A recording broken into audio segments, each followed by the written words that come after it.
A child needs to delight in the shapes she sees in the clouds.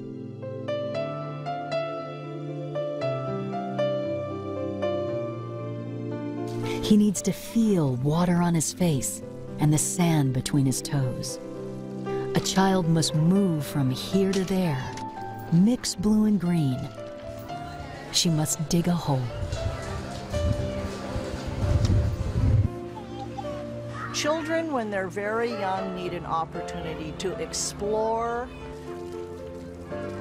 to utilize all their senses, and to really discover the joy of being, as well as be able to experience the joy of their natural curiosity and their ability to know and find out about the world in a way that's relaxed and in a way that really cultivates a joy in learning for them that can last for their lifetime. People just don't know about the importance and the value of having children outdoors. They don't know about the challenges of obesity, diabetes, attention deficit disorder, and the drugs that go along with it, the obsession with electronic media, the fact that babies shouldn't be watching television because it affects their brainwave patterns and makes it more difficult for them to learn. People don't know about this. At a time when hands-on, discovery-based, inquiry-oriented learning is finding its way to the center of the stage, the outdoor environment and program, along with the philosophy that guides it, can be the centerpiece of quality early care and education. A simple way to make it so is to think of it as the outdoor classroom. We want to have the indoor classroom open directly into the outdoor classroom. We want them to be free-flowing. So we call that concept an indoor-outdoor flow. And what that allows is it allows children to select where they're learning and their development is going to be optimized. So on some days you'll be here and it'll be a beautiful day and you'll see children indoors. And you'll say, why aren't they doing the outdoor classroom? Well, because on that day, the children are doing the indoor classroom, and that's what's working best for them. We want every activity that's indoors to be available outdoors. That's a fundamental precept of the idea of the outdoor classroom. Because what that does is it optimizes the child's opportunity to learn from what the outdoors has to offer, in terms of running, in terms of exploring nature, in terms of creating activities like mud and water play that they couldn't possibly do indoors.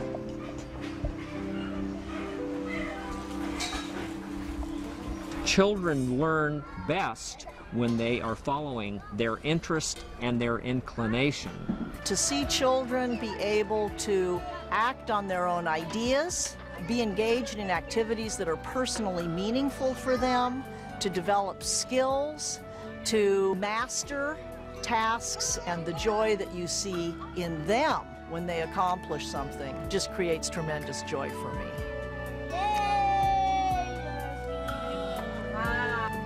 Children are experts at creating learning experiences for themselves when adults allow their efforts and then support their learning. And hopefully do that in an organic or natural place outside, with without electronics, without Game Boys and Nintendos, and without screens in front of their faces. It turns out that the single biggest factor in making the outdoor classroom work is not the physical environment. It's the attitude of the teachers.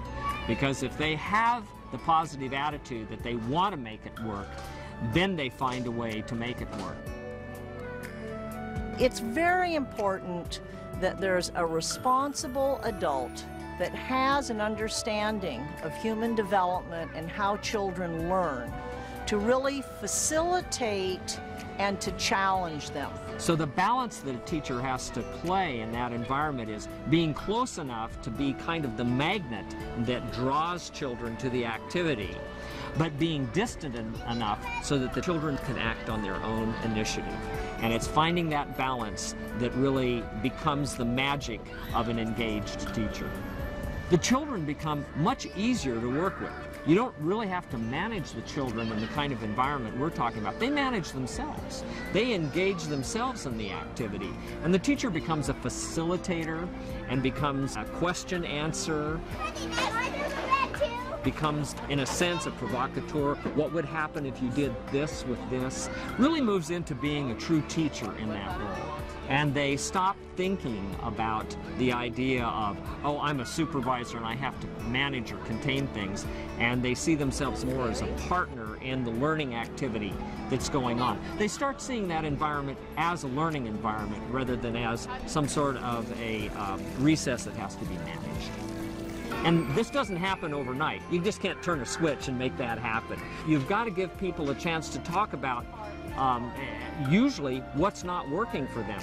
Because usually there's reasons why they're not going outside. It's too hot, it's too cold, there's not enough equipment, they don't know how to set up activities, they don't have storage. Storage is always the first thing I look at because we're asking them to bring activities outdoors. If they physically have to do that, that's a lot of work. And so I think that we just simply need to start talking with people, spreading the word, showing them how it can be done. And I believe that we'll get a lot of support, and that 10 years from now, we'll be looking at a much different environment where the rule of thumb will be that children have great outdoor spaces.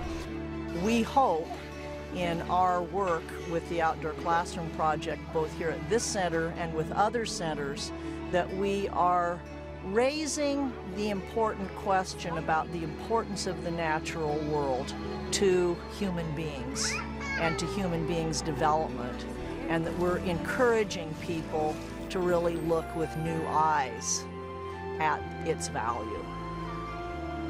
The land is there, the children are there, and all we need to do is make it really work for their benefit. And that's what the Outdoor Classroom Project is all about.